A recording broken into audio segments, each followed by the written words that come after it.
Iran ने लंबी दूरी तक मार करने वाले 1000 नए ड्रोन तैयार कर लिए हैं। इनमें ज्यादातर ड्रोन ऐसे हैं जिनकी रेंज 2000 किलोमीटर या उससे भी ज्यादा है। अब ईरान का टारगेट 10,000 नए ड्रोन बनाने का है और इन ड्रोन से अमेरिका और इजराइल के कम से कम 100 टारगेट तबाह करने का इरादा रखता है ईरान। ईरान की ड्रोन पावर में सबसे आगे शाहिद ड्रोन ही नजर आता है। हिंद 136 ड्रोन ने न सिर्फ यूक्रेन बल्कि इजराइल पर हुए हमलों में खुद को साबित किया है। एक तरफ यूक्रेन में मौजूद अमेरिका और यूरोप के एयर डिफेंस इसे रोकने में पूरी तरह फेल रहे हैं, तो वहीं इजराइल के एयर डिफेंस सिस्टम भी ईरान के शाहिद ड्रोन के आगे जूझते हुए नजर आए हैं। कुल मिलाकर ये ड्रोन जब बड़ी तादाद में लॉन्च किया जाता है तो दुश्मन पर इसके फटने की गारंटी भी बढ़ जाती है। शाहिद 136 ड्रोन के स्ट्राइक रेट को देखते हुए कई देश इसकी नकल कर रहे हैं और इसी तरह का ड्रोन अब खुद बनाने में लगे हुए हैं।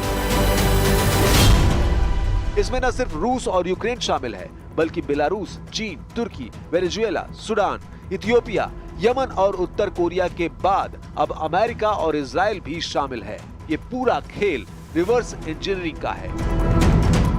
दरअसल जब जब ऐसे ड्रोन यूक्रेन और इजराइल पर फायर किए गए हैं तो कई ड्रोन जैम करके या फिर एयर डिफेंस गन से गिराए भी गए हैं। तब ऐसे ड्रोन को बरामद करके इसके टेक्नोलॉजी खुद तैयार करना आसान हो गया। यूक्रेन और इजराइल से इन्हीं ड्रोन की लाशें अमेरिका भी पहुंची और अब दुनिया के कई हिस्सों में इसकी नकल तैयार करने की कोशिश हो रही है। रूस पहले ही शाहिद ड्रोन की कॉपी बना चुका है। इसका नाम है जिरान 2।